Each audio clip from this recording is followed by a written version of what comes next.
Shalom Bapak Ibu Saudara.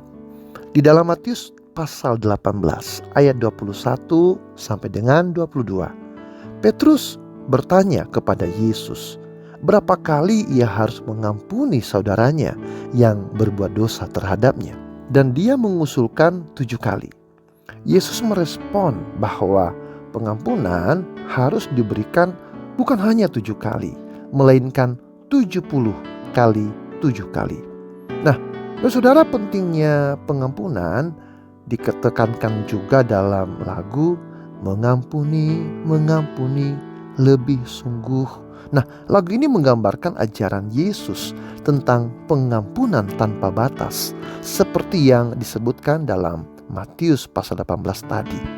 Nah, saudara, pengampunan bisa menjadi tugas yang berat, terutama ketika kita merasa dikhianati, disakiti, difitnah, diabaikan, atau diperlakukan kasar oleh orang-orang dekat seperti pasangan, orang tua, mertua, anak, atau teman dekat. Nah, untuk kita bisa tertolong dalam memahami proses pengampunan, akronim ampuni, huruf A, M, P, U, N, I, ampuni, dapat menolong kita. Huruf A adalah akui. Akui rasa sakit dan perasaan negatif seperti marah, kecewa, dan sedih.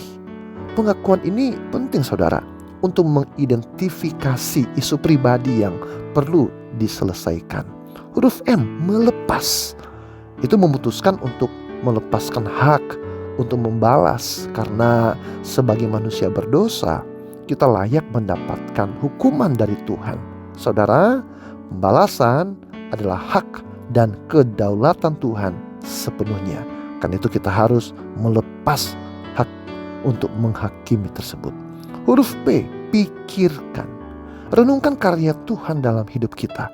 Bagaimana Yesus telah mengampuni dosa-dosa kita dengan menanggung hukuman dosa-dosa kita.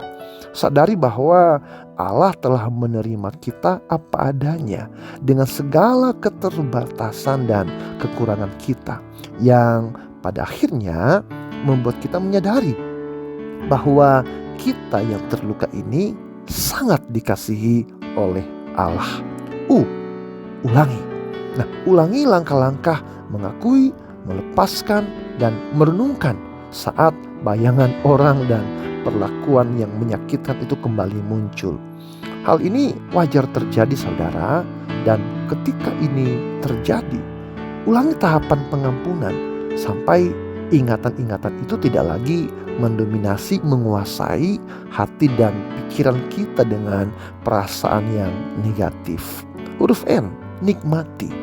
Setelah melalui semua tahapan proses ampuni, putuskan untuk melanjutkan hidup dan fokus pada kebaikan Tuhan. Nikmati kehidupan baru yang bebas dari luka masa lalu dan kepahitan. Karena selama kita masih terluka, saudara, kita cenderung merasa marah dan tidak damai. Dengan menikmati kehidupan dan fokus pada kebaikan Tuhan, kita dapat merasakan kedamaian yang sejati. Nah, tentu selain tahapan ampuni, ya, sebagai akronim, penting juga untuk kita berdoa kepada Tuhan untuk memampukan kita untuk mengampuni. Karena mengampuni adalah karya Roh Kudus yang membantu kita melepaskan pengampunan, sehingga kita bisa mengalami kehidupan yang baru, meninggalkan luka masa lalu, dan mengalami kemenangan atas rasa benci. Kiranya Tuhan memampukan kita. Tuhan Yesus memberkati. Shalom.